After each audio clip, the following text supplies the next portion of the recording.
You guys missed a good intro. Why are you so far over there? Oh, I'm sorry. Here, let me scoot over. Join me. Hey, everybody. Welcome to episode 3. Welcome. Conscious guys get laid more. Eventually. We have an agenda. We do. I'm glad we figured out our agenda. Let's talk about the stuff from last week and get that out of the way. Oh, yes. Good. Okay. So you think I'm an asshole of a boss. Yeah. And why? And what have you discovered? That's what you took from last week's conversation. That's what I heard. Jesus. I re-listened to this podcast 5 times. That's why we have 5 views on YouTube. Nice. I try not to look at that. Dig it myself. Actually, I have no idea how many views. We should look and see how many views we have on YouTube. I saw that we have 1 subscriber, which I thought was really cool. We have a subscriber? We do. Can we look at who it is and say thank you? Probably. What do I look for? Conscious guys get laid more. That's the name of the show. Guys get laid more. That's the one. Let's see how many. So 2 subscriptions. 2 subscribers. What? Holy shit, that's awesome. How do you look at the subscribers? I don't know. Oh, man. Hey, thank you to whoever you are for subscribing. Oh, maybe because you're not a... Oh, no, I'm Productive Learning. Is it under... Yeah, I'd probably have to look at it. We got 2 subscribers, and we're on our 3rd episode. That means to get to 1,000, we have to do 1,000 episodes. Dang, it's going to take a long time. Unless that math is inaccurate. But we'll see how it goes. Yeah, we will find out. So last week, we talked about you have a bad first reaction or an angry first reaction to authority. People telling you what to do. I do, yes. And Rage Against the Machine comes to mind. Yeah, Rage Against the Machine is fantastic mountain biking music. Oh, yeah. And workout music. Mm-hmm. It's just a heavy, simple beat, and it's good, man. It's good. You know what also is good? No. I listen to a lot of Black Sabbath. A lot of Sabbath. Mm-hmm. Especially the original stuff. Paranoid album and Black Sabbath. Oh, I could listen to those on repeat. Yeah. And I very much do. Just in general or for mountain biking? Pretty much just in general. Nice. Just in general. We tangented. So you're an angry victim to my authority. Yes, that's pretty much true. And what were you going to go look at over the week? You're going to go look for there's like relevant or real-time examples of you getting upset with authority. Is that what it was? You know, I don't remember the specifics, but I was going to collect some data and do some contemplation on where this came from, also when it happens and why, and kind of be able to add some more data points to tease apart like what's real and what I'd rather be doing. And so what else is possible. So how did your data collection and contemplation go? I noticed that there were a couple of different tracks that I took. One was become more aware of when I get angered and in that angry space of fuck you, whatever, and just super irritation, so that I could just collect data on that feeling. And then another tack was listening for when people asked me for things or to be of service or to help or support in a way that didn't garner the same emotional intense anger reaction part. Mm-hmm. And then there's also another one which was kind of similar, right? When I was asked and when I did and it was easy, and when I would get angry and how that situation arose. I don't have a whole lot of those this week where that anger came up. And then you got angered? Yeah. And I have one for you. Oh, great. When was that? Tuesday morning. Oh, what happened on Tuesday morning? Tuesday morning, I come up with a great idea that's supportive of our goals and our mission and bringing the team together in a bigger context. Yeah. And I put it out there, and you thought I was sinking your boat. I did, yeah, because the way you presented it was shitty. It was a horrible presentation. What? What? So okay, fair. It could have been a horrible presentation. I do not. All right. Not. If I I get do off not the deny. victim I do not triangle deny and my I don't presentation blame you for my reaction, I can say the way I heard what you presented did send me into a reaction, and I was you become so grumpy about it. endearing when you take responsibility for yourself. See, this is the part that I think we should note as one of the first steps to getting laid more is taking responsibility. Yeah, because Absolutely, and being conscious. Because right? if there is a scale of me wanting to bang you, we did move in the right direction. We still have a mountain to climb. Yeah. But we're in the right direction. Yeah. So okay. So I was just I interrupted. No, that's good. Definitely was one example of you getting angry with authority. Yeah.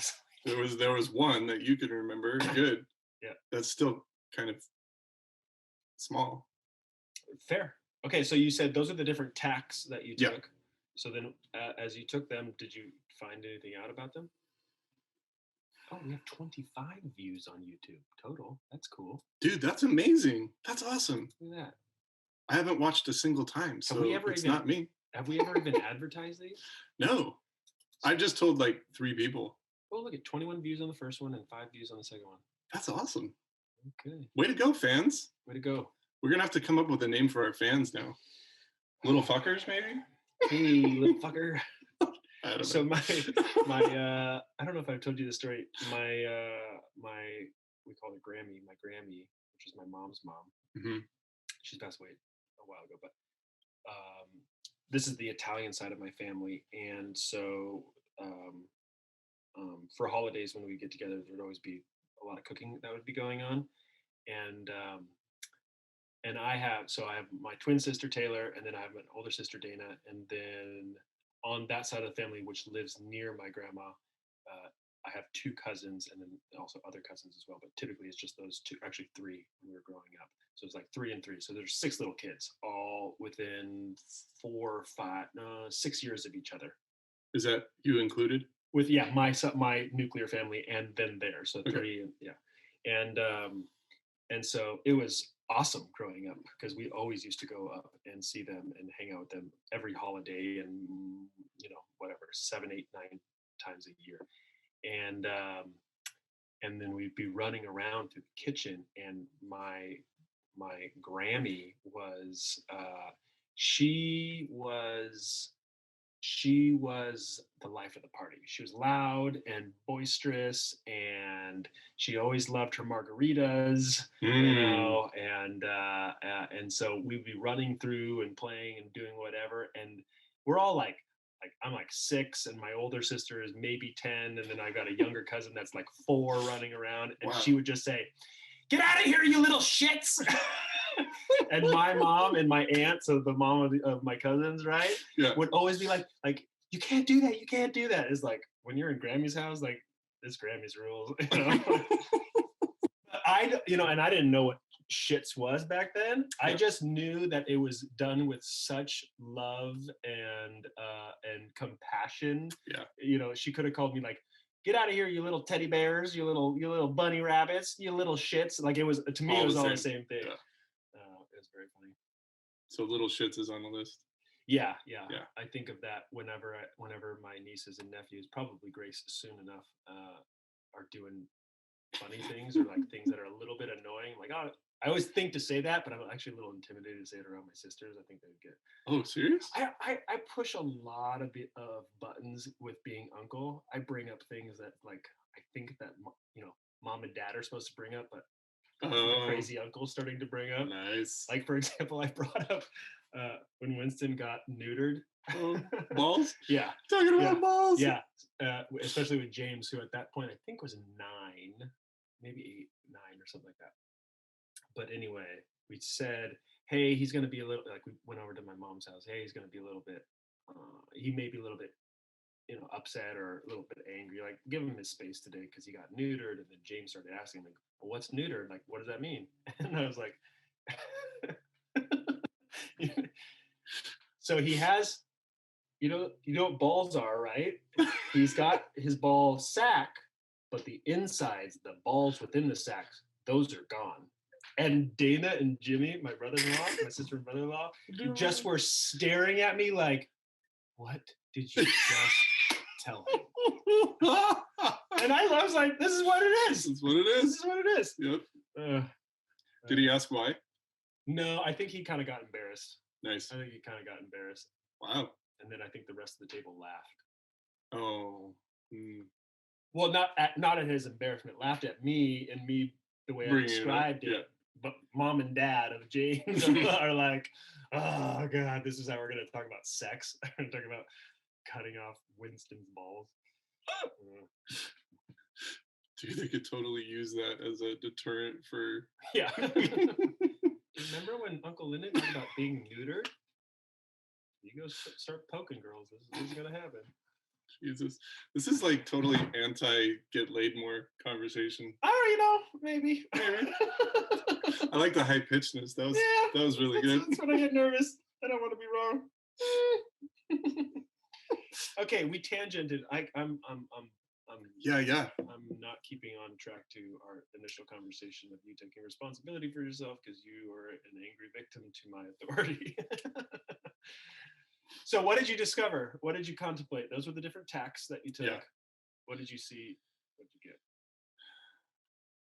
So I'd like where you kind of suggested I look at this idea that I interpret authoritative direction as a being forced to, as if my choice is now taken away. And so I move into the angry victim as a response for not seeing that I have a choice any longer. Oh, so it's the lack of choice really gets you, the perception that you have a lack of choice really gets you just hung up. It does, but it's weird because my move is to the opposite, to say, fuck you, I'll do what I want. Basically, it's the opposite of whatever you're asking me to do.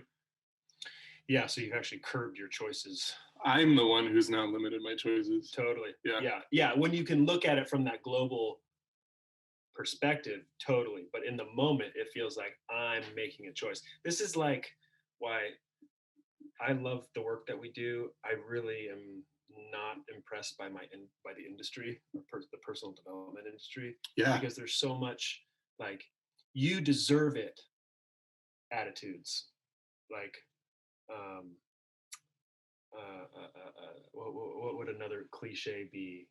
That's like you're missing the point of what the globe. If you could take a conscious perspective, just like what you did, you took a conscious perspective, a mindfully derived one that takes in all or as many or at least more possibilities than were available to you when you were first in your reaction. When you were first in reaction, you only saw don't like that way going 180 degrees the opposite way, right? Yeah. So you only saw not one, two. I only see two perspectives, and I'm going to take two because I deserve it. It's me. That's empowering. I'm going to listen to my body. I'm going to listen to my heart. And that's where I think a lot of people get like the industry can have these surface level insights of do what your body tells you, do what your heart tells you, do what you feel right in the moment. And like in that moment, you were like, fuck you, Lindon. I think you're sabotaging my project, right? And so that would be honoring your body, honoring yourself, which is so not helpful for you, as you saw, when we talked about it afterwards. And then you started to see, oh, there's more choices, and I see that we're actually working together. And I was like, yeah, this is great. And I didn't give you context, blah, blah, blah, right? So all that worked together. But in order to get that, you didn't honor your feelings in the moment. You actually essentially said, no, I'm not paying attention. No, that wouldn't be right. I'm paying attention, but just enough paying attention to gain perspective that there's something going on. And once I realized that there was something going on, meaning that I'm in reaction into a sense of lack of control, and I can take the global perspective or the mindful perspective that that's all a fabricated hallucination of my mind. Yes. then I can see that there's actually 360 degrees of opportunities in front of me. And it's actually somewhere in the middle between no, not him, and only me. It's somewhere like, oh, it's actually a we kind of move that we could do. Oh, you're thinking it's in alignment with mine, and I'm thinking this is in alignment with our goal, and you think it's in alignment with our goal. And that would be the honoring the higher self, which doesn't necessarily mean that you deserve it. It doesn't mean that you're honoring what you feel in the moment. Mm-hmm. It doesn't mean that you're standing up for yourself. No, because if you honored what you felt in the moment, if you stood up for yourself, then you'd be fucking doing the 180-degree thing. Are you telling me what to do? No, I'm telling my industry to shut the fuck up. I think that we try and shorthand a lot of things as a society and a people, and like bumper stickerize it so that it's just so short and simple. A fourth grader could get it. Well, yeah, whatever. Yeah, right? totally. And so it loses all of its meaning. It loses its depth and its perspective. And I think that's where the ability to learn the self-inquiry and the awareness in the moment to then find the choice is lost in those concepts. It's like the other item on this thing, which is there's two kinds of people: the people who put the toilet paper roll over the top, and then everybody else that does it wrong. Right? Well, that's a fact. That is a fact. So let's use a better example. Cassie puts it under. Karen puts it under because she'd like to push my buttons. Oh, it's just to push your buttons? Just buttons? To push my buttons. Well, Cassie thinks she's right. No, it's not right. It's definitely not right. No. But as we also found out, here's another interesting fact. Yeah. Cassie got a score of 132 on the the IQ test. Yeah, she's super smart. She is actually deemed a very superior intelligence by the IQ, by, what is that called? Damn, I forgot the name of the test. Intelligence quotient? Yeah, but there's it's like a national standardization. Yeah, I can't remember what it's called. Okay. Anyway, so Cassie got a 132, which blew my mind that I'm married to a quasi-genius. And she's then incredible, when I freaking told her, and you're like, oh, I scored a 148? Yeah. 148. Hello. If you guys aren't listening to this podcast, you're not listening to a genius. Andy is a certified genius. He could be. Are you part of Mensa? No. You could be. I could be. Why don't you you could put that at the end of your business card. Andy Schaus, Mensa member. I could. Why don't you? Mm-hmm. Let's talk about it. So I have. Wouldn't that be outstanding of you? God damn it! Ooh. You are such a manipulative son of a bitch. Ooh. You know I'm working on that. So I know. Great. Okay, fine. God, and you know I love to rise to a challenge too. You fucker. Got it. So good. Damn. So good. Next week. So much better than telling me what to do. Next week you're going to be. You're going to submit your registration to become part of the Mensa group. You gonna do it? I'll pay for it. I want to have no barriers. No barriers. Remove all barriers to this. I don't know. It could be free. Hey Siri, is there a fee to be part of the Mensa program? Okay, I found this on the web for is there a fee to be part of the Mensa program? Dues. Check it out. Oh, look at this. There's a dues page. Interesting. Okay. We'll find out here. Member primer, dues. Continuous membership buyback program. Dues. Primary family member, $79. Additional family? Oh, so wow. $79 a year? So wow, that's interesting. So they have this so the primary family member is $79 a year. Additional family member is only $53. That's 3-year membership, which essentially says that they have this idea that families can be intelligent together. Okay. Interesting. It's prorated per month too. So we're already in, where are we? February. So yeah, $79. It includes. Oh yeah, dude. I'll Venmo you $79 after this show. Actually, I'm going to do it right now. I'm going to do it right now. All right. That means you're going to have to find your IQ thing from, when did you do it? You said you were 10 When I was years old? 10. It's probably a little too old because you're really old I'm really old. compared to me. Yeah. How old are you? 45. Holy shit. I'm friends with a geezer. It felt like I was like in middle school and you're like, dude, your uncle's so old. And your uncle's like 20 years old. Yeah, right. That's cool. Okay. So anyway, guys and gals, you little shits, I'm surrounded by freaking intelligent people. How's that make you feel? Two things. Just two? Yeah, just two. And they're like almost on the opposite side of the spectrum. One is totally inferior. Totally inferior. And then the other really? thing Why? Is, I don't understand. Because you're so tall and big and smart.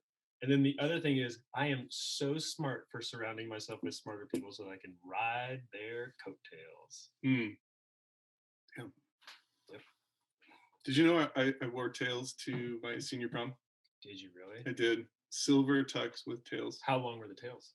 Like just to your butt or like to your knees or to the floor? Well, I have a very long body, so they went to the backs of my knees. Whoa, that's some tails, dude. And there was two, like it went down. Yep. It slit down the middle. Yep. Whoa. What color was the suit? Silver. Yep. I think we would have been friends. You know what I would? What did you wear? Normal suit. I think I looked totally fine and normal. My tie was black. Mm-hmm.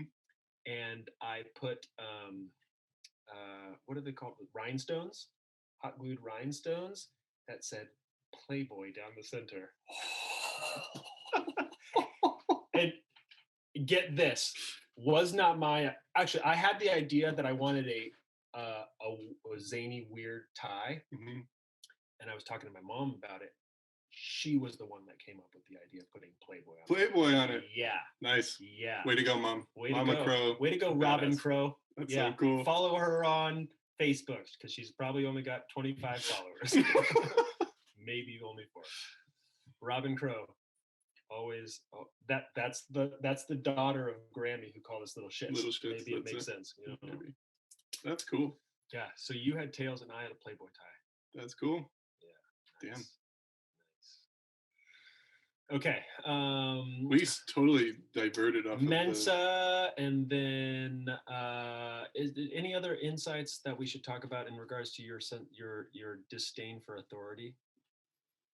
I'm still working on it. I'm like, I brought it up in therapy. I've got it talking to my coach about it. And who's your coach?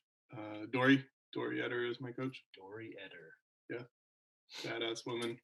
Living in a van. Dude, down by Florida. The Floridian River. Flow riding it. Yeah. She's pulling a Chris Farley. Okay. That's great. So then how about we just, no, you can push that. So then how about we just, we'll just keep checking in on this thing. I think so. Because there's nothing more to talk about is exactly right now. It sounds like you're where you are. I think maybe the vision for myself, at least for now, around my anger and my disdain for authority is to have more moments where I feel a choice rather than jumping straight into anger. That would be ideal. That would be fantastic for me too.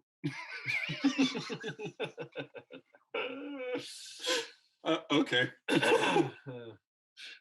I love how we get to make it about ourselves and you get to make it about you. Yeah, I'm totally constantly. Everything's going to be about me. Yeah. Okay, so cool. Oh, did you want to talk more about the types of people? Oh yeah, 2 types of people. Well, we don't have to go super in depth to it, but it's irritating sometimes that I see this bipolar, either or, black or white, yes or no, constantly in society about you're either in this group or you're in this group, and it totally eliminates the ability for gray area and conversation, similar to my anger reaction. Right? Oh, right. And yeah, Yeah, I agree that the overgeneralization of things like all women or all men or all Democrats or all Republicans or Yeah. all guys with calico colored beards and stuff like that. Yeah. Right. Yeah, because most people with beard colors like that, you think, God, they're an asshole. Oh. But then when you actually get past, you know, I don't know what I'm trying to say. I'm trying to give you a compliment and I can't find it. Well, you're not an asshole. That's what I was going for. You get an A for effort. Thanks, dude. It's because I only scored a 70 on my IQ test. I thought you said it was 116. I told you I made that up. Oh, that's right. It just popped into my head when Cassie started. I don't even know if I've ever taken the IQ test. Is that a standard test that you take in high school? I don't think so. You had to do something special to want to ask for it or warrant it or go do it, right? Yeah, my parents took me to get tested so that I could get in the gifted and talented education courses in elementary school. And you for sure did, right? Yeah, I for sure did. Did that amount to anything? Like, I just didn't like it. Yeah. That's what Cassie did too. Yeah. So she got tested because they thought she was struggling in school because she had like a form of dyslexia where she would interchange letters and stuff like that. Yeah, me too. And so then they wanted to hold her back. And then her parents were like, fuck you, she is super bright. Yeah. And they're like, prove it. So then she takes this test, she gets a 132, she's smarter than the principal, you know. And then that's not hard. And then they put her into the AP classes. Yeah. But she still had her I don't give a shit attitude. Oh. And so cool. The same one that we still feel to this day. To this day. And so she just didn't do any like homework, and so she essentially just kind of fumbled through that. Yeah. But it's simply because she just learns differently.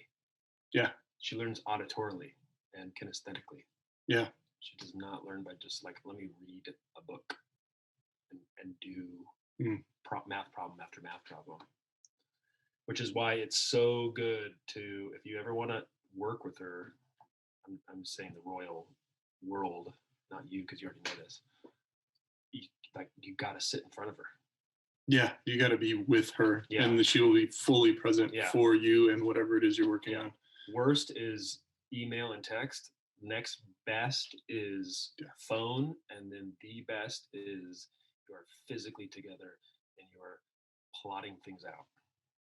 Like last week, I sent her a text message, but it was an auditory text message. So I recorded my voice and sent it to her. Nice. And then we ended up having this auditory conversation, which is funny for me because it totally plays into her need for auditory. But that's one of the worst ways I communicate or listen or understand or comprehend. Oh. And so like drawing it out, I'm very visual. And so text messaging is easier for me because I can read and reread and then imagine it telling me what to do and then blowing up and being angry at it. But beside the point. So it's just funny. The modalities of technology too allow for people to learn differently and express differently and connect differently. And so I thought it was funny that I did what she asked and did the auditory text message and it worked. Yeah. I was like, fuck, that's great. Yeah. Well, you're the canoe leader. You gotta pull it out of each person. I came up with a new challenge for myself with regard to that. Boy, we got more. Being outstanding. Okay. I'm going to do a Facebook Live series on being a canoe leader. Whoa. Yeah. Starting in March. All right. Yeah, Cassie's going to help me write it. Oh, nice. Yeah. Well, I'm going to write it and then she's going to rip it apart and redo it for me. And make it hers. And then you're going to be like, well, that's actually what I think and feel. Yeah. Then it'll be perfect. And I didn't even realize. I didn't even realize it. What she does with everybody. That's amazing. What working with geniuses gets you. Yeah. People think, so remember when she still is, but remember when she was into tarot? Yeah. Tarot cards, and she would carry those around all the time. Mm-hmm. So we brought those up to one of the year-long, the closing of, I guess it wasn't last year, it was like 2 years ago now, right? Mm-hmm. The year-long, and she was telling people, if you want to, because everyone hangs out afterwards, and it's like in the hotel lobby, and there's like 15 to 25 people, and everyone's just hanging out, and they're having cocktails and getting appetizers and hanging and talking about the workshop, right? Yeah. and she was telling people she'll do tarot card readings, and there was a freaking line. Every single person, I believe, got a reading, a tarot card reading. And forgive my skepticism, but I do not believe that the cards that come forth are derived or picked by the universal energy of tarot. I believe that the brilliance that that all of these clients who are really freaking bright and have been doing one, if not 30 years of mindfulness work on themselves, are getting exceptional insights that Cassie is tarot reading into them. Is that it's not the universe telling the tarot card which one to flip over. It's Cassie just looking at a picture and then being able to just dissect you down to your atomic level and know everything about you, and then just saying, I don't know how to say that. Oh, let me just use the metaphor of this card and describe why the tarot is the green four of swords, and swords are this because you have anger in regards to your authority, and swords are authoritative, and see how there's one bloody one. And she fucking just uses the metaphor or this piece of creative art to express the insights that are already in her head as to what she sees in you. And because she is so acutely sharp at her ability to assess somebody, their body language, their tone, the words they use, which must indicate the values and the beliefs that they have, because she's so freaking trained and amazing at that, she just gets a way to express that through the tarot. You're so in love with your wife, and it is beautiful to hear. Do you know that? That's very. Oh yeah, I totally do. Yeah, I didn't know that was beautiful to hear. That's really neat. She's amazing. She's truly amazing. She went to a Byron Katie. She went to a handful of Byron Katie workshops. Yeah. And Byron Katie is like the chick, right? And everybody goes to see Byron, or Katie. I guess she goes by Katie. And there's no other trainers, from what I understood. And so it's just her. She is the guru, right? And there's a boatload of people. There's whatever 200 or something odd people at this multi-day retreat that she went to. And she said that Cassie said that Katie's family was part of the business helping put it on.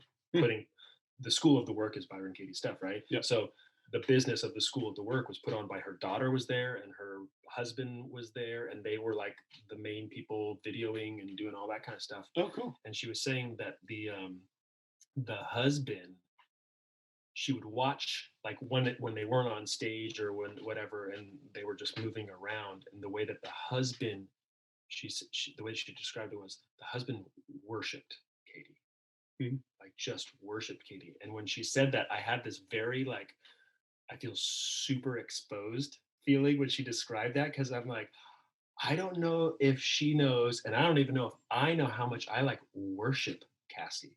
Wow. Yeah. And it's intimidating. It's scary because it has this feeling of I'm putting all my cards in your basket. Yeah. Is that right? All my eggs in your basket. All my eggs in your basket. You didn't even flinch. I knew what you were talking about. Oh my gosh. Oh my gosh. All the cards on the table? What am I trying to say? All the eggs in the basket. Yeah, sure. That works. I'm putting all my eggs in her basket because I'm like, this is the one. This is the one. She is amazing. Yeah, because it's either that or living in a cabin in the woods. I mean, which is not bad. That's cool. With Winston. Yeah. With no nuts. We get along. I still got mine. He doesn't have his. That's neat, dude. I don't know where to even go with that. Fucking. I worship my wife. Did it get really warm in here? It did. It's like super hot. It was not this hot before you got here. No, it's nice. Is it nice? I'm getting hot and sweaty. Cool. Maybe it's because I'm being vulnerable talking about worshiping my wife. Probably. I'm hoping that. Have you talked to her about this? Because she told you not to talk about stuff that she'll find out first by watching this show. That's true. I mean, she probably just right in the edge. She probably it's probably on the edge. Should we call her out now? And let's call her. Let's call her right now. Oh man, I love this. This is so much fun. Where's the speaker? See if she answers. Hello. Hey, babe, you're on Conscious Guys Get Laid More podcast right now. Whoa. Yeah. That's so funny. So you guys don't have people call in. You call people. It goes both ways. Oh, okay. We swing both ways. So we have a question. Okay. Hi, Grace. The question is, do you know that I worship you? Yes.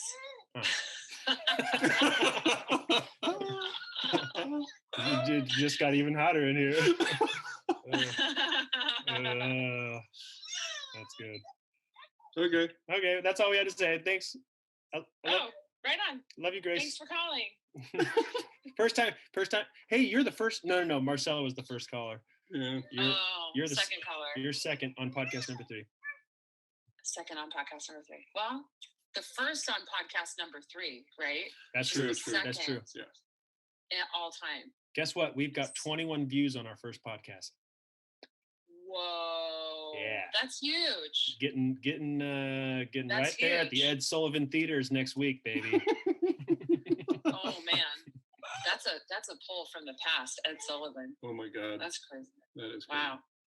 Well, congratulations, because I thought it was just going to be you, me, and Andy watching your podcast. I'm 21. It could be, because I definitely have started and restarted that a couple of times on a couple different devices.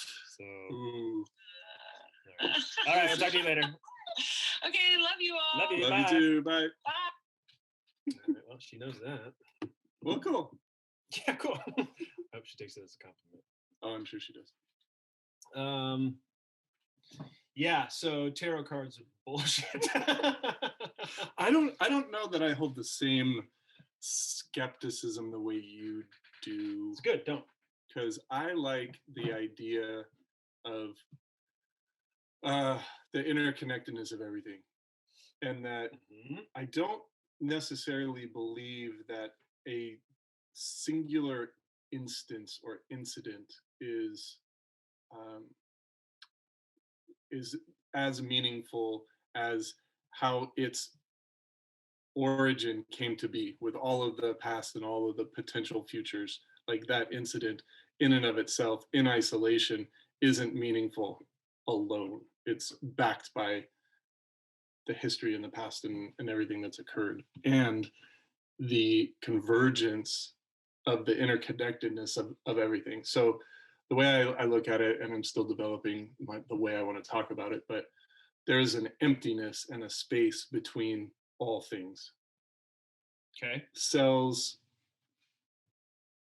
molecules, everything. There's some space in between everything. Okay. And that is what connects us all. So I followed that. That's as good as I've got right now. So there, I get that statement. So then connect me with that statement, that the space between us interconnects us all. By the way, the space between is a Dave Matthews song. Yeah. Connect me to how. Do you like Dave Matthews, by the way? Yeah, huge Dave fan. Is that something that you've been involved with for a while? Yep. Mm-hmm. Not just a fleeting boy crush or something. Been on that bandwagon for many a year now. Many a year now. Okay. Not long as some people have. So I've gone. You know this. I've gone. I think I'm at 35 concerts. I lost track a little bit. So it could be like 33 to 36, but I think I'm at 35 concerts. Cassie's at like 27. She's at 28. I've dragged her to a lot of concerts. I've dragged her to a lot of concerts. Anyway, I thought when I was getting up in my 20s, 20, 21, 22, 23 number of concerts, I thought I was doing good. And then when you go to Dave concerts and you see that paint on the side of people's cars that say, "This is my 128th concert," you're like, "Oh, I'm just a puppy." I'm just a puppy. That's great. Yeah. and then you see the first time Dave concert goers, and you're like, I remember those days. So when you're just, it's kind of like the first times that you had sex, and like it was just amazing. Is that your experience of the first time you had sex? Holy cow, yeah. Really? I mean, it was weird and awkward and whatever, but it was the fact that I got to have sex. That was the best part about it. Oh, I see. Yeah, I mean, going to your first Dave concert, especially when you're standing next to a person that's done 30 or 120, you're like, oh, they get how to do it. They get that when they're doing Crush and they're going onto solos that are going to last 15 minutes, that's when you go get another beer, or that's when you go get drinks and then you come back. Oh. Like, that person gets how to have sex. That person gets how to be at a Dave concert. Right. Okay. Whereas I think I'm supposed to listen to this solo, but then I'm thirsty and I gotta pee, and then something like two-step comes on, and you don't want to miss that. Yeah. For sure. Mm-hmm. So it's awkward, but it's still enjoyable. Kind of like this moment right now. I feel great. Maybe I'm a little awkward. I feel a little awkward. Okay. So, how do we get to Dave Matthews again? Space between. Oh, that's right. The space between is what connects us all. So I hear your concept with that. So, but you took from the tarot. From the tarot, and I said I have a skepticism of that. So how did the idea that the tarot, the genuineness or real energy or realness behind the tarot, and then the next bullet point is the space between connects us all. Tell me what the connection between those two bullet points are. I didn't follow that. So the person sitting with Cassie has a bunch of space in between all of them. There's a space physically between Cassie and this person. Okay. And there's space between whatever molecules make up the card. Okay. And so there's an interconnectedness between all of that through that space. And in those moments, and through that intention that Cassie brings to that interaction, through the energy that's in the person sitting with Cassie, and then through the cards themselves, all of that universal connection works. Whether your interpretation that all of that is from Cassie and her ability to see through all these things, that's definitely plays into it. But then there's also some truth of what the card is representing and how it is pulled and shared and discovered in that moment between the people and the space that's in between them. Interesting concept. So at the skeptical side, you would need to assign all of that to Cassie and what she knows and interprets from the card then and that other person. But I think there's a more mutual connectivity through the whole of that. So essentially, you're thinking that Cassie is actually maybe her receptivity to these outside forces is heightened compared to somebody else.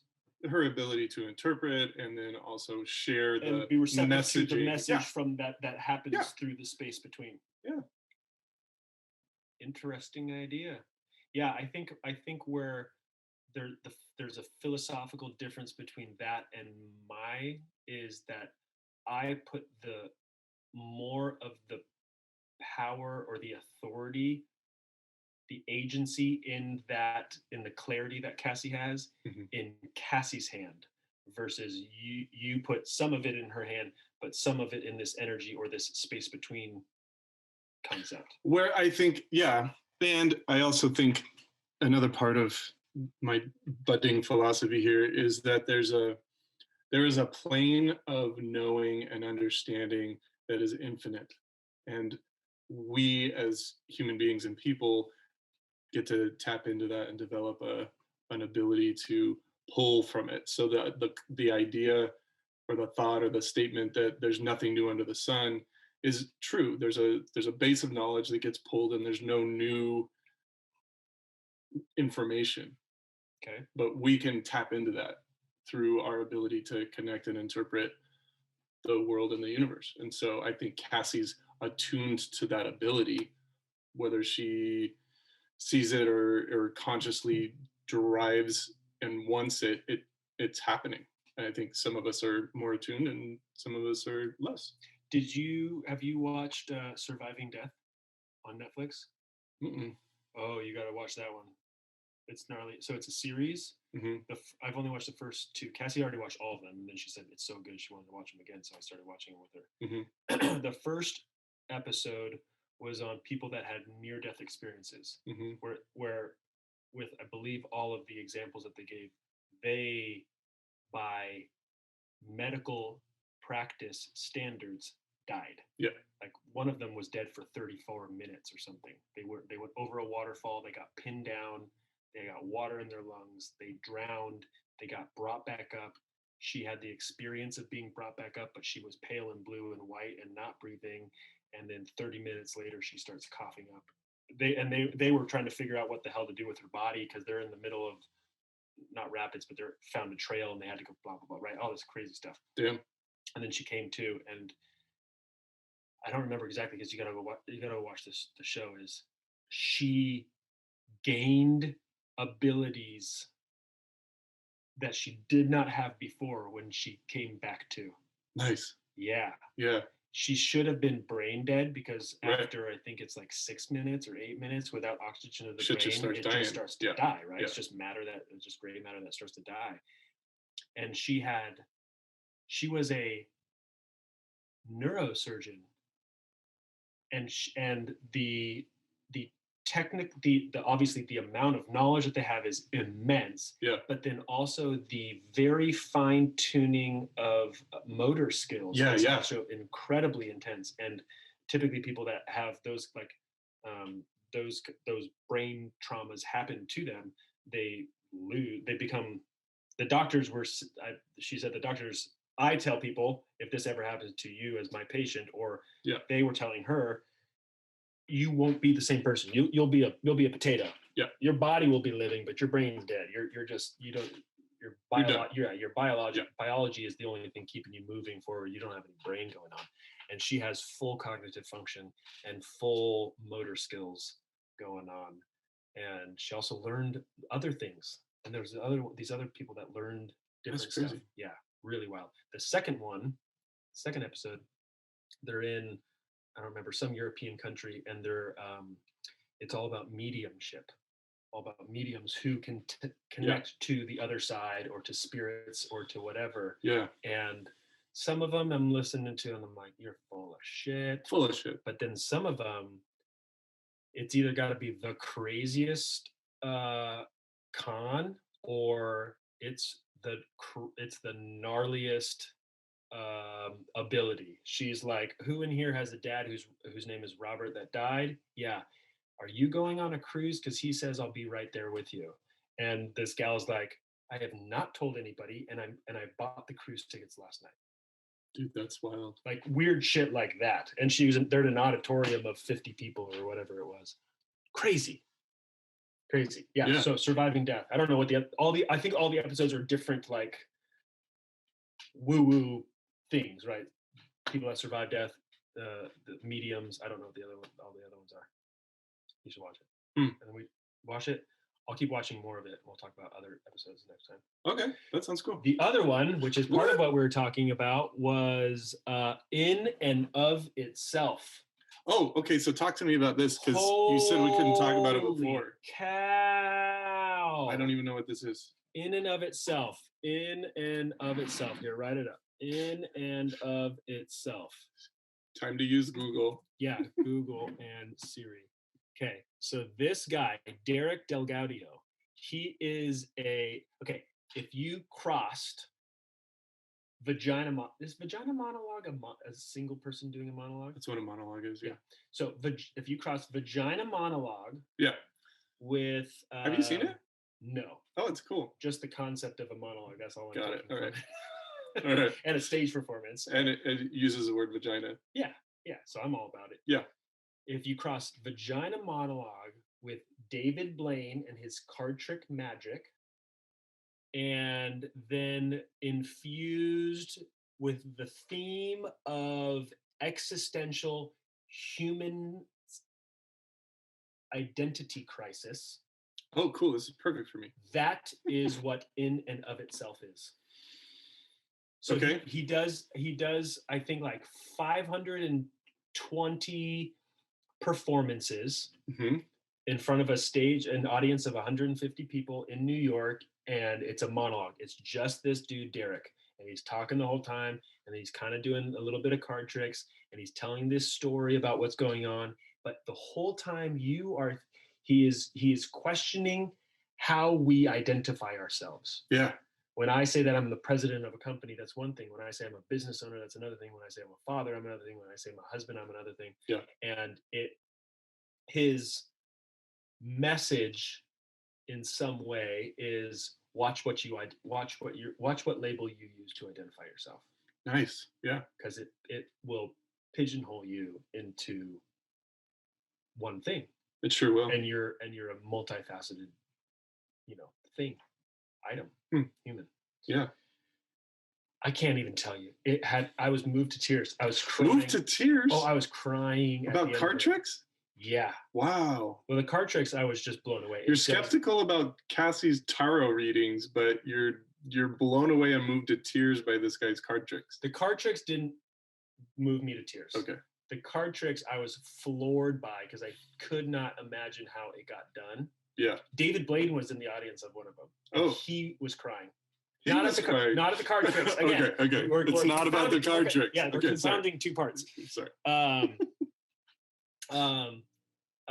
No, I was crying at the end when I don't even want to give it away. I can't give it away. Then don't. But how do I give it away without giving it away? Then don't. Just tell me to watch it. Watch it. Everybody watch it. Okay. It's on Netflix. In and of Itself. It's on Netflix? I think so. Because that says it's on Hulu. Oh, you're right. It's on Hulu. Sorry, everybody. Watch Hulu. Is it also on Netflix? No. I think it's just Hulu. I think you're right. Can I borrow your Hulu account? I thought I was using your Hulu account. Oh, shit. Maybe I have a Hulu account and I didn't realize it. All right, I'll check it out. I thought I was using yours. Whatever it takes, I will watch this. In and of itself. Like moving you to tears. Holy cow. That sounds pretty powerful. He essentially looked in the soul of 150 people individually and had 150 people move to tears because of what he saw in each of them. And he pulls it out of fucking thin air. But the space between us, exactly. That's why I thought, yeah. It's crazy. Right again. Cool. Mm-hmm. In and of itself. Good. Nice. All right. Talked about that one. Just nailing it. Oh, how about the other one? The Vow. Have you watched The Vow yet? Nope. Mm-mm. Andy. No. How am I watching more things than you right now? You're just watching other things. What am I doing? Yeah, watching other things. You're watching tentacle anime porn. That's what you're watching. Didn't we talk about that last time? Did we talk about that last time? Maybe it was the first time. We did talk about it. Yeah, the Food Wars. Yeah, that was hilarious. Personal growth, cooking show, anime with tentacle porn. It's great. Yeah. I like it. It's not exactly what you're imagining, so it's kind of funny. This is when we also talked about and enlightening. Yeah. Midnight Gospel, right? Midnight Gospel. Yeah. Was that before the podcast or I don't remember. During Duncan Trussell, isn't it? Who's Duncan Trussell? He's a stand-up comedian. No? I don't know. Midnight Gospel, that's also a wild one. We did. It was before the podcast. Oh, we didn't talk about it on here. No. Mm-mm. All right, if you guys want to watch something else, you gotta be a little out of your mind to really get into it, or just be really open-minded, because man, it's wild. Midnight Gospel? Midnight Gospel. Because they have a cartoon going on that has a whole plot and an intention behind a cartoon. Mm-hmm. And then they have this conversation, this real life conversation between Duncan Trussell, who's a comedian, but he's also like he meditates and he's doing work on himself. And he's got a therapist. And so he tries to be as introspective as he can. He's just a dude, right? Mm-hmm. And so there's a real life person like Dr. Drew, or there's these monks and different shamans and whatever that he talks to, and they're having a real conversation, but then it's dubbed over the cartoon that's happening, and the two main characters in the cartoon are actually having the conversation that these two people are having, which has nothing to do with what's happening in the cartoon. The cartoon is going through this whole thing, but it would be as if you and I just had this conversation. Yeah. We gave it to a bunch of cartoon artists and then said, hey, go write a cartoon with us talking to each other, but it's about us being pirates on board a boat, and all of the crewmen are cats, and we're going to go attack the giants that are made out of stone and cream cheese. Dude, that's amazing. That sounds awesome. Okay. It's wild. Is that on Netflix? That's on Netflix. That's Midnight Gospel. I forgot all about that. Midnight Gospel. All right. No, but The Vow, holy cow, The Vow is scary. The Vow made me cry out of fear. Yeah, I don't like. You ready for that? I don't like the cult concept. Ugh. Like, so did you watch the God damn it, One Night in Hollywood or something? No. The Quentin Tarantino redo of the night that the Once Upon a Time in Hollywood? Yes. I never saw it. Oh, dude, you should totally watch it. Is it good? Yeah, it's great. So that's Brad Pitt, right? And, yeah, Brad Pitt and Pitt.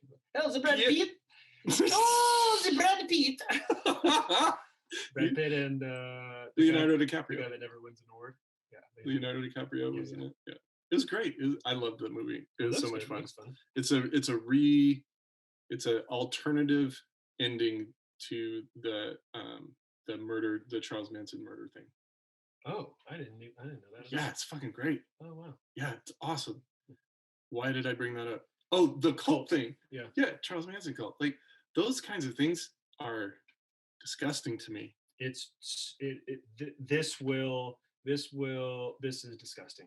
The Vow is disgusting. I'm sick to my stomach, feeling nauseated just thinking about it. Yeah. Like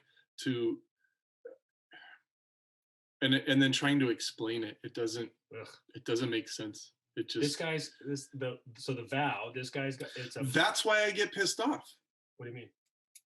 With authority? Yeah. Because of cults?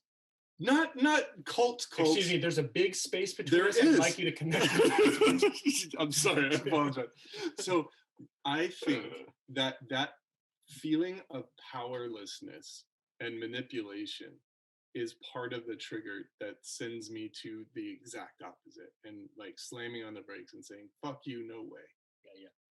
So there is something where I don't have enough space in between what I'm interpreting, what's in reality, how I'm interpreting it, and my reaction to it, because I go straight to that point of this is a manipulation where I am going to, like you said, I'm going to be forced to do something. Like this feeling inside of me is the immediate precursor to that anger and upset. Yep.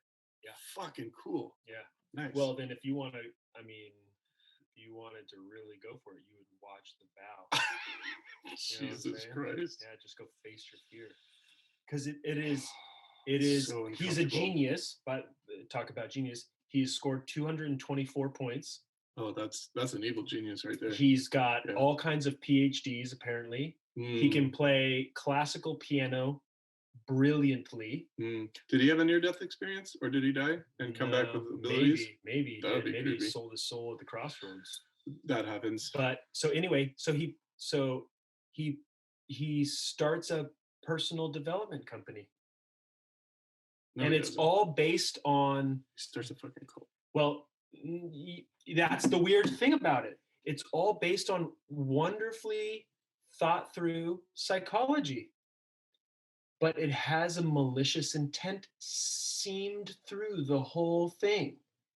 And so it's all, if you don't get swayed by his malicious intent, it is wonderful, and people are having breakthroughs, and it's great, and it's essentially productive learning. Tony Robbins, Byron Katie, these people, we're all doing the same thing. We're all rowing in the same direction of trying to create mindfulness and consciousness and peace and the lessening of suffering in the world. Mm-hmm. We're all doing the same thing. If you're not pulled by his malicious intent, if you're pulled by his malicious intent, all of a sudden you are, all of your growth, all of your clarity, all of your values are anchored to him. Yeah. And it's scary That is because scary. because you can hear it only. I mean, it has to be. You can hear it in retrospect once, because everything's recorded. This guy was also egocentric, and so he recorded everything. So there's fucking decade of video and audio recordings of the whole thing. So this guy who's a film producer who finally got out, realized what he was doing, got out and said, holy shit, we're going to expose this guy. So they're obviously pressing legal charges and they're doing that. But then he's like, here's hundreds of thousands of hours of recordings, and let's go piece through it all to show the story of it. That's what it is. So it is a in the moment. What's cool about it is that it's a documentary, not with reenactment. Yeah. They're not reenacting phone calls of, well, when you talked to documented Sally, and you said that you couldn't go there until you sucked his dick. And then, like, it's not that. It's like you hear the real recording on the phone call. It's wild. And what's also wild is that it's happening right now. Like, this came out in either 2020 or it came out in 2020. The trial is starting in 2020. So there's a whole second season about the end is, I'm not giving anything away because you can freaking find it on the news. The end of the first season is they're bringing him to trial. Second season is now, I believe, what's happening through the trial. Through the trial. Oh, that just makes me sick to my stomach. It's scary. If I ever sold my soul at the crossroads and stayed in productive learning or stayed in personal growth, like, that's like, just go put in an evil seed into. So what's the maliciousness? What is that thread? What do you mean? Like,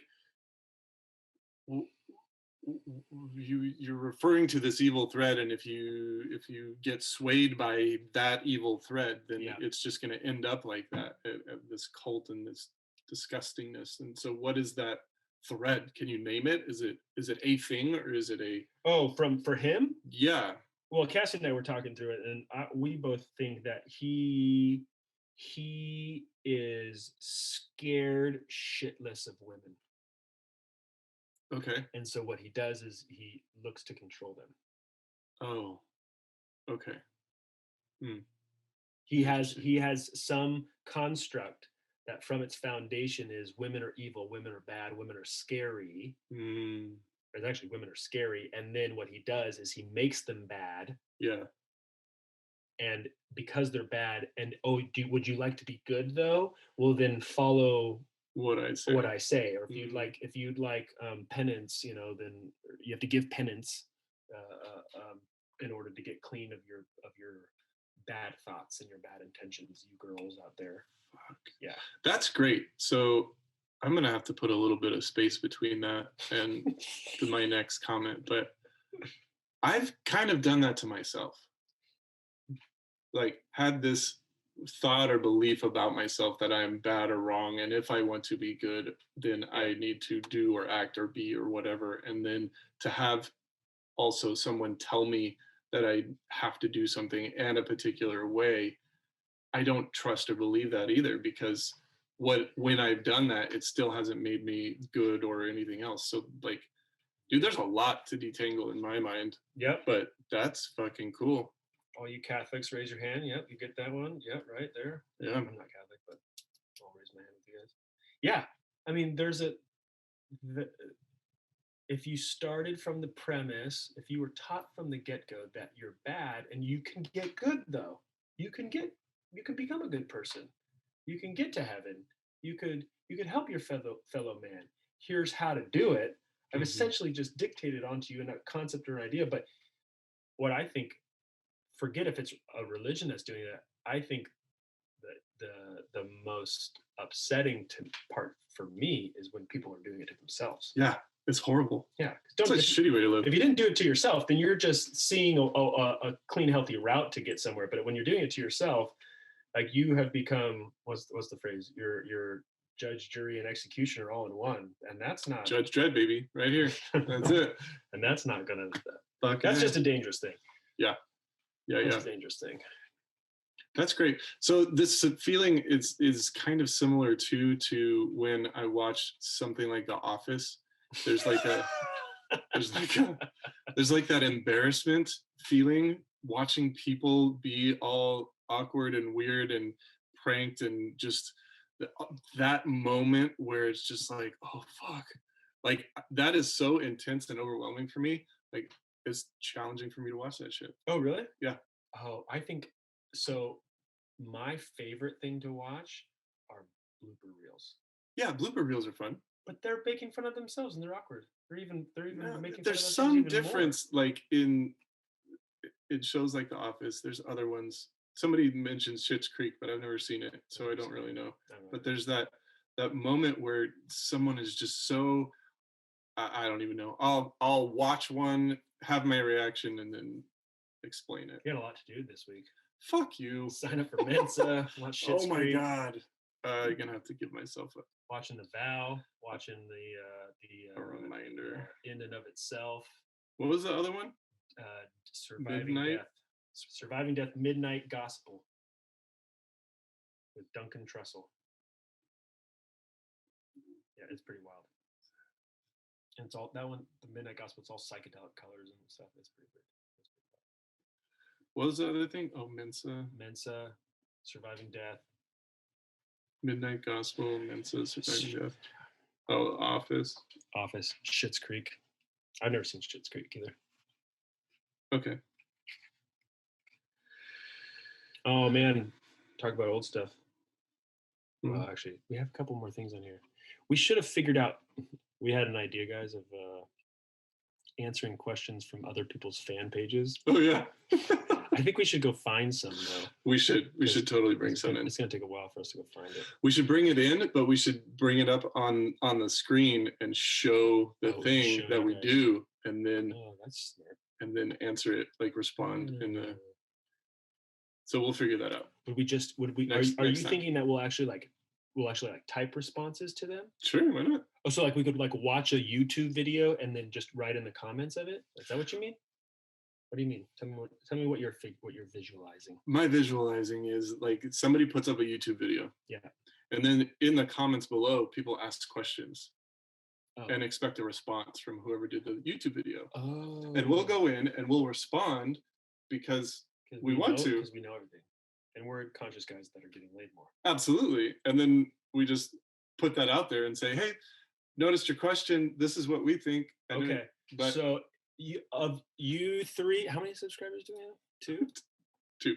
We got two. So the two of subscribers, you two out there, we need you to send in suggestions for what YouTube videos or things we should watch that we could go and do comments on.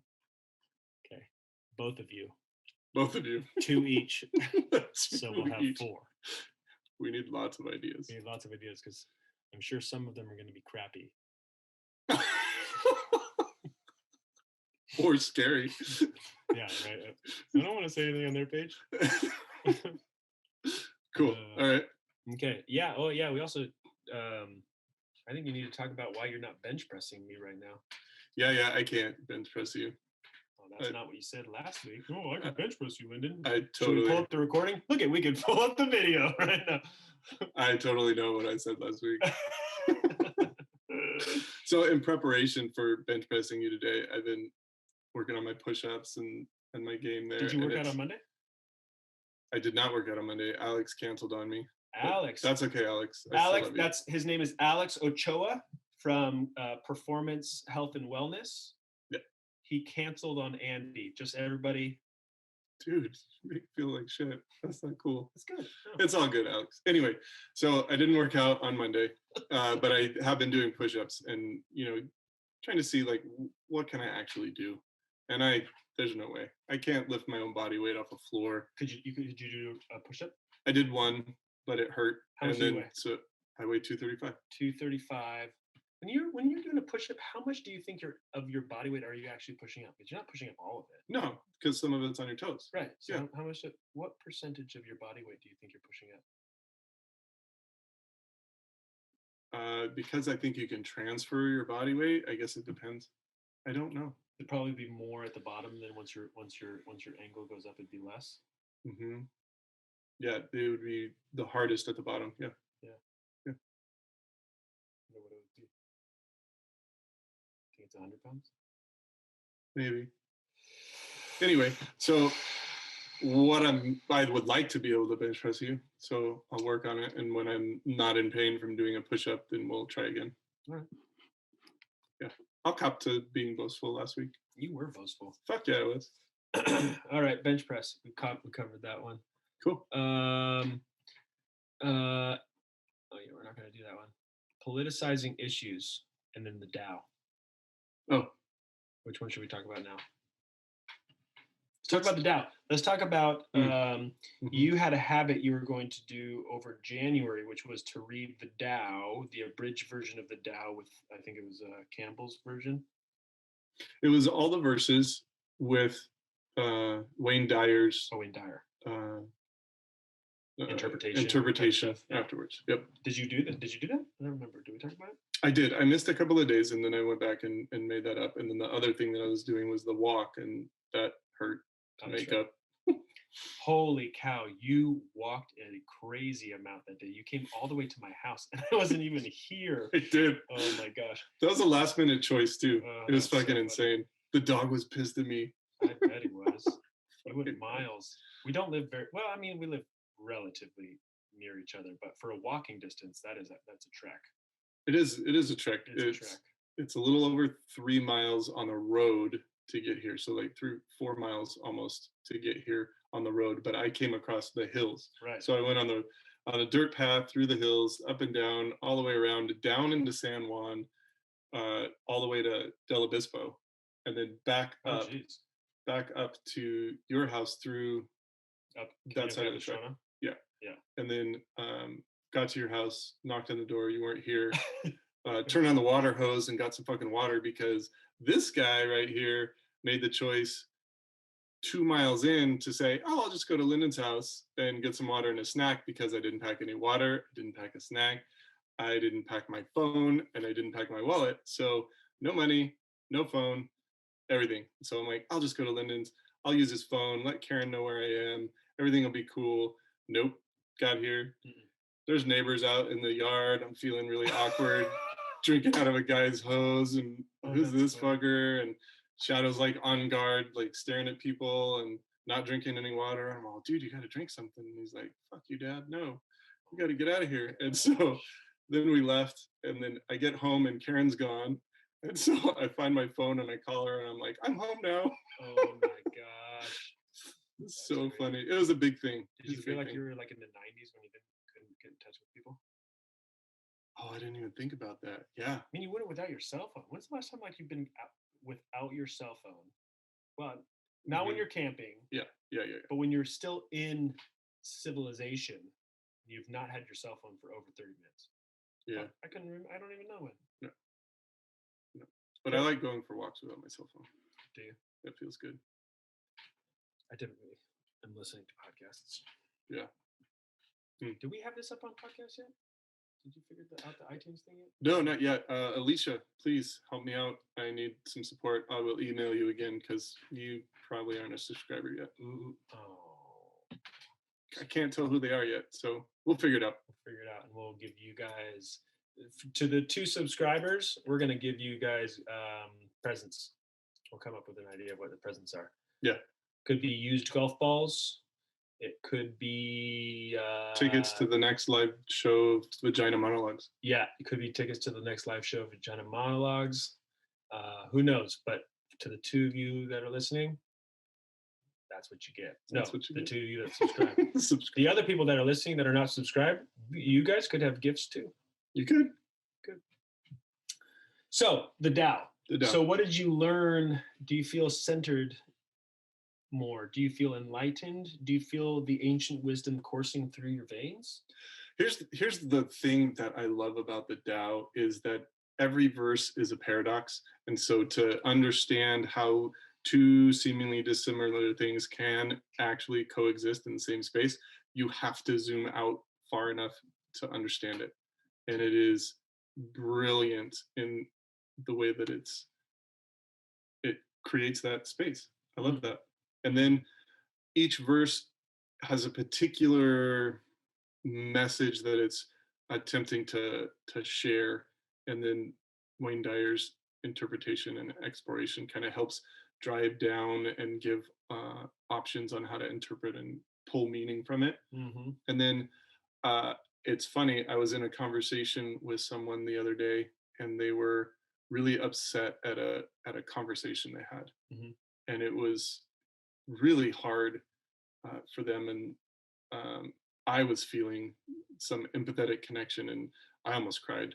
I was crying, ended up crying, whatever it was, and just that sadness for the way that had turned out. And I read a verse, like the next verse in my line, like talked about the comings and goings of things, right? Everything is just a fleeting moment, and from one moment to the next you can have different emotions, different thoughts, different experience of it, and what you carry with you helps. Either in this case, my interpretation was, this was a fleeting moment, this conversation, this emotional experience of that conversation is a fleeting moment, it's not going to last forever. The sadness associated with it, the experience that person had, the experience the person they had the conversation with, all of that is moving. And so it did happen, and the experience of it happened, but it's also one blip in many blips. Mm-hmm. And so how can you relate to that? Mm-hmm. It was great. Nice. Yeah. So you enjoyed reading? Are you still are you still doing it? Oh yeah. Are you going to keep doing it daily? Yeah, keep doing it daily, and maybe multiple times a day. Multiples are really cool in reading the Tao, and also orgasms, but so yes, I love the Tao. Yes, I love the verses. I will keep doing it and rereading it. I have now, it's funny, my therapist had the book. She let me borrow it for a little while. I brought it back. I bought my own copy. Mm-hmm. I brought that here, let Cassie borrow it. Forgot to ask for it back. Ordered another copy. Couldn't find it. Ordered another copy. Jesus. And so now I've purchased 3 copies. I have one. Do you know where that is? Yeah. Yeah. Just check it. I do. And then the other one I found again, and I gave that to my parents for Christmas. Oh, nice. Yeah, they came over the other day, which was interesting. We sat in the lawn out the back of the condo. Mm-hmm. We all wore our masks. They sat in chairs. We were outside, and then exchanged Christmas gifts. And they were like, "I'm tired of not seeing my kids anymore. We're coming over." Yeah. I'm like, okay, that sounds awesome. I thought you've seen them a couple times. Didn't you go out there? I went out there earlier, but then because Karen and I went to Arizona, we went to Cleveland, and my parents were a little, so they got more scared because of your more exposure that you'd had. Yeah, and they're just wary. They've gotten the first round of vaccine now, and they're going to do another round of that. So yeah, I mean, it's all about that the personal relationship and the values that they have around what is how they want to handle the situation, and I'm cool to play by their rules. So with them. How do this goes into that last point that we're talking about, politicizing issues? Yep. How is the conversations with them? Question mark. Is it? Do you find yourself in conversations, you and Karen having conversations with them, and it becomes political, or is it more of a personal responsibility? And that's what we had already talked about before.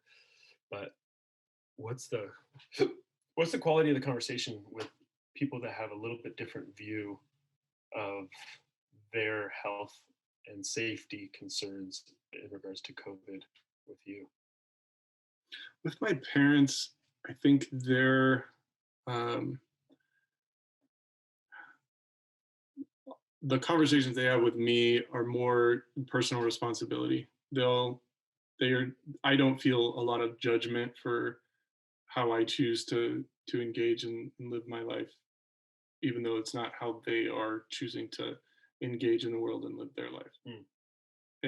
But their understanding of how I'm doing it isn't necessarily in alignment with how they're doing it. So how we come together is affected by that. because that's their choice. Yeah. And then they're fine with that. You're fine with that. Yeah. There's no rubs. No rubs. Mm-mm. Well, that's nice. Yeah. So COVID isn't a political issue for you between your two camps. Not right now. No, I could see it. Was it? No, there's other things that have been kind of political. My dad and my mom have very particular views on things, and so there's a right way and a wrong way to do a lot of things, and there's a lot of judgment that gets passed around. And I could anticipate, and I do anticipate that at some point there may be something that I choose to do or whatever that they would pass judgment on is not quite right, and that's okay too. That's a nice relationship you have with your parents. Dude, it's been a long time coming too. Yeah. I've had to give up a whole lot of stuff. I think that's. What do you mean? Like, as it's coming to my mind, I think I've given up a bit of hearing them as authoritative, and having them in that up box that I react angrily to. Like, they can have I will hear what they have to say more as an opinion and their perspective rather than an what should or authority over me. Yeah. And then when you hear it that way, what's the stance that you respond from? When I hear it in this new way, mm-hmm. I can hear them, and I can either find or ask questions or offer my opinion or objective, or like, well, what if, or I'm seeing it this way, and what about that? And we end up having really cool conversations, actually. Do you think that non-geniuses such as myself can be as cool as you in this regard? I mean, you have a 148 IQ. Fucking guy. Mine is only 70. It's between 70 and 116. Because if it's below 70, like, you wouldn't be able to breathe on your own. Probably. I don't know what the rankings are. All I know is that 100. I think I read this the other day when I was trying to figure out where you would fall. No, where Cassie's 132 was. Yeah. It said 100 is the mean. Oh, nice. And so then 15 is the standard deviation from it. So 115 or 85. That's one standard deviation from the center. That's all I remember reading. Nice. And then 132, 120, I think it's 125 to 140 is very superior intelligence. Yeah. And then 140 up is genius. Maybe there's super genius. I wonder if there's more. I hear that shit changes too. Yeah. Well, we'll see if I can get into Mensa or not. Well, that's cool that you have such a great relationship with your parents, and that you guys you talk with one another as independent, respectful adults with personal views that may or may not align. Yeah, that's cool. It is nice cool. Job. Way to go. Thanks, man. Yeah. Well, did we nail everything? We did everything on our podcast ideas list. Shit. What else do you want to talk about? How hot it is in here. Oh my gosh. And I forgot my water too, so I'm just like parched. Yeah.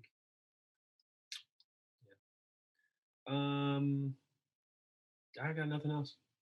I think we're done. This episode is done. Brought to you by Andy Shouts. Have you heard? Okay, before we end, there's this song that comes up on one of my playlists. It's called Girls Love Toast. Have you heard that song? Nope. Mm-hmm.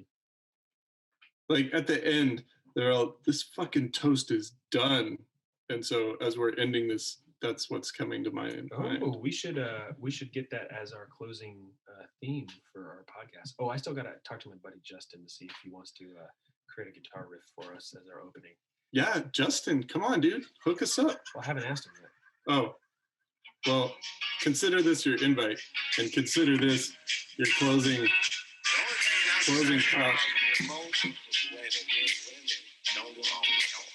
I don't know. I used to think I knew a lot for someone who's my age, but I'm honest, I was wrong. And I used to think the secret to my life was getting paid, but that might be quite unlikely. Guess I'm dumber Bye, than I guys. thought. Bye. See you next week.